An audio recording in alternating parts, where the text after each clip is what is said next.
Դերասանուհի Հասմիկ Խոջյանը շարունակում է իր սոցիալական էջերում շատ ակտիվ լինել։ Նա նոր գրառում է արել, խոսելով բարդ փուլերի մասին։ Հասմիկ Խոջյանը գրել էր. «Թվում է, թե ամեն ինչ լավ է։ Կյանքը շարունակվում է իր բնականon հունով։ Ժպտում ես, ապրում, աշխատում, շփվում, բայց կան բաներ, որոնք անընդհատ հետդ են։ Հետո ինչ, որ չես խոսում դրանց մասին։ 2 տարի է անցել, բայց զգացողություններս ու ցավը նույնն է։ Չեմ էլ կարող նկարագրել իրականում։ 2 տարվա մեջ չի մեղմացել ցավս։ Չնայած ամբողջը ներս եմ գցում ու չեմ արտահայտվում։ Բայց էս օրերին հատկապես ոնց որ ամեն ինչը մանրամասն վերապրեմ։ Շատ կուզեի կիսվել, խոսել, ձեզ պատմել։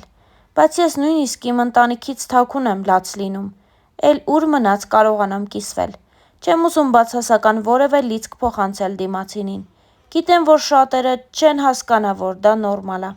Ես էլ էլի չէի հասկանա այս ամենը մինչև 2 տարի առաջը։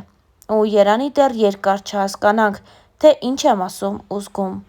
Ուղղակի գնահատեք այն ինչ ունեք այսօր ձեր կյանքում։ Սիրեք ու փայփայեք ձեզ հարազատ մարդկանց։ Ինստագրամյան հարթակում գրել էր Հասմիկ Խոջյանը, իսկ մենք հավելենք նաև, որ 2 տարի առաջ դերասանուհին կորցրեց իր սիրելի հայրիկին և հենց այդ պատճառով էլ այս գրառումները արված են։ Հավելենք նաև, որ շաբաթներ առաջ «Կյանքի ուղիներով» հաղորդման հյուրը դերասանուհի Հասմիկ Խոջյանն էր։ Star News-ը հետևել է զրույցին, որի ընթացքում դերասանուհին խոսել էր մի շարք թեմաների մասին, այդ թվում նրա մայրիկի հիվանդության մասին, որը ձեռք ձեռքի բռնած հաղթահարել են։ Հասմիկի խոսքով մայրիկը առողջական խնդիրներ ուներ, չարորակ ուռուցք, որն արդեն հաղթահարել է։ Դերասանուհին արցունքներն աչքերին հիշեց այն օրերը, երբ մայրիկին խաբել էր, չասելով իրականում ինչ խնդիր ունի նա, որպեսզի չհուսահատվի։ Հարսանիքիցս առաջ էր, մայրս հիվանդ էր, քիմիոթերապիա էր ստանում։ Ասում էինք, որ դա պրոֆիլակտիկ է, և բոլոր բարորակ ու չարորակ ուռուցք ունեցողներն էլ ստանում են։ Բոլորի բուժումն էլ դա է։ Գուցե հուսահատվեր, երբ ճիշտն իմանար, իսկ մարդու հուսահատությունն ինքն իրեն չապրեցնելու պատճառ կարող է դառնալ։ Քիմիոթերապիաներ, որոնց հաջորդեց վիրահատություն, և միայն վիրահատությունից հետո, երբ բժիշկն ասաց, որ ամեն բան լավ է, ես սկսեցի պատրաստվել հարսանիքիս։ Փառք Աստծո, դերասանուհին այսօր վայելում է մայրիկի ներկայությունը իր կողքին։ Նույն զրույցի ընթացքում Հասմիկը խոսել էր նաև իր հայրիկի ու մայրիկի հիվանդանոցում լինելու, ինչպես նաև հոր ամիսներ առաջ մահանալու մասին։ Նա նշել էր հետևյալը.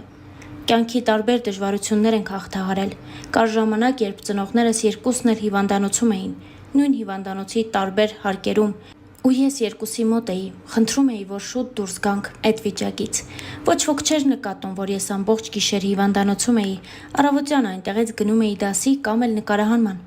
Հասմիկի հայրն ամիսներ առաջ է մահացել։ Դերասանուհին հիշում է այդ օրերը։ Մահվանից օրեր առաջ բժիշկը մեզ կանչեց ու ասաց.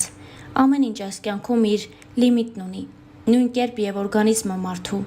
Շատ երկար պայքարելուց հետո ուղղակի ես հույս չեմ տեսնում, որ կապրի։ Դժվար է, որ այդ ամենը հենց ճակատիդ են ասում։ Դա իմ կյանքի ամենամեծ կորուստն էր,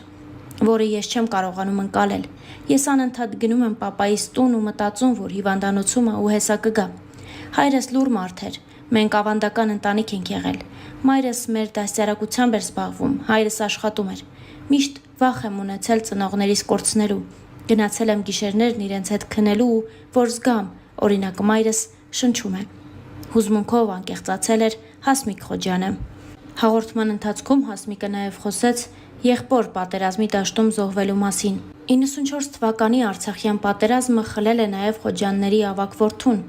1 տարի անց, սակայն, նրանց տանը ծնվեց Հասմիկն ու ապրելու լույս և հույս տվեց։ Հասմիկը պատմել է, որ իր և ծնողների տարիքային տարբերությունը մեծ է եղել, որտեղ որ միասին գնացել են, կարծել են, թե դերասանուհու տատիկն ու պապիկն են,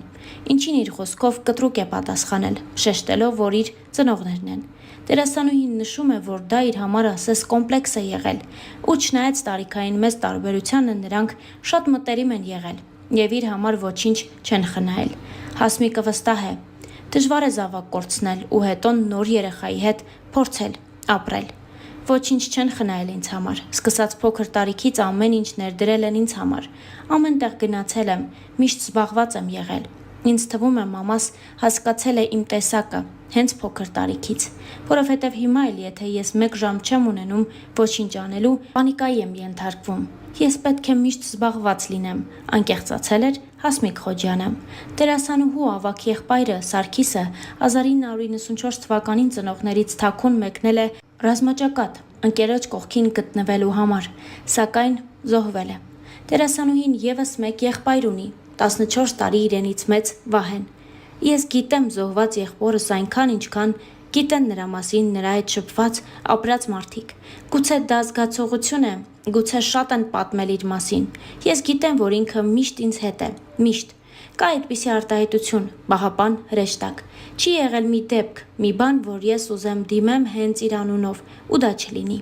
Հասմիկը պատմում է, որ փոքր հասակում այնպիսի տեսարան է պատկերացրել, որ մի օր եղբայրը փախնում է, գալիս է տուն, ու ինքը պահում է եղբորը, որ թուրքերն էր չգտնել նրան։ Հասմիկը հիշեց, որ այդ ամենը հանուն մայրիկի արտասուքը չտեսնելու է պատկերացրել։ Դերասանուհին արտասվեց այս խոսքերն ասելիս։ Հասմիկ Խոջյանի համար առաջին դերը եղավ Էլենի օրագիրը հեռուստասերիալը, որը նաև ճակատագրական եղավ դերասանուհու համար։ Դերասանուհին այդ տարիների ընթացքում մասնակցել էր Բրավո-ի հարցազրույցին, որի ընթացքում պատմել էր իր մանկության, մասնագիտության ընտրության և հետո արդեն կարիերայի մասին։ Հրաշալի մանկություն ունենալուն զուգահեռ դեռևս 3 տարեկանից ունեցել եմ ծանրաբեռնված առօրյա։ Քանի որ ընտանիքս ինձ ուղղորդել է անընդհատ լինել արվեստի, գրեթե բոլոր ճյուղերում, իսկ հետո տվել ընտրության ազատ հնարավորություն, բայց քանի որ մինչ բուհ ընդունվելը ես արդեն մետրո թատրոն ստուդիոյում էի, ընտրության կարիք նույնիսկ չեղավ, ամեն ինչ պարզ էր։ Այսպիսով ես համարում եմ, որ ճանապարհս սկսել է 3 տարեկանից ու այն իսկապես հեշտ չի եղել, հատկապես տարիքիս համեմատ։ Տարատեսակ փորձությունների միջով եմ անցել, որոնք հաղթահարելով ձեռք են բերել ամուր հիմք մասնագիտության համար։ Իմ բախտն իրոք որ բերել է։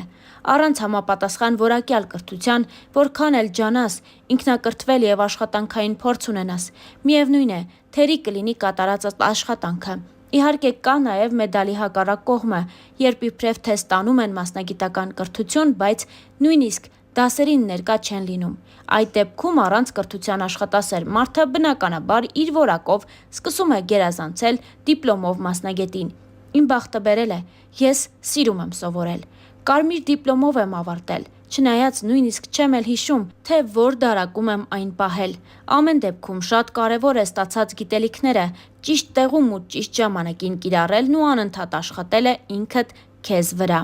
Ինքնակրթվելը, դրանք դասավորելով մասնագիտական կրթությունից ստացած գիտելիքների վրա, որպեսզի անընդհատ աճես, առաջ շարժվես ու չլճանաս։ Վերջին անգամ իր հարցազրույցներից մեկում անկեղծացել էր Հասմիկ Խոջյանը, դե իսկ Star News-ը այս հոլովակի համար առանձնացրել էր այսքանը։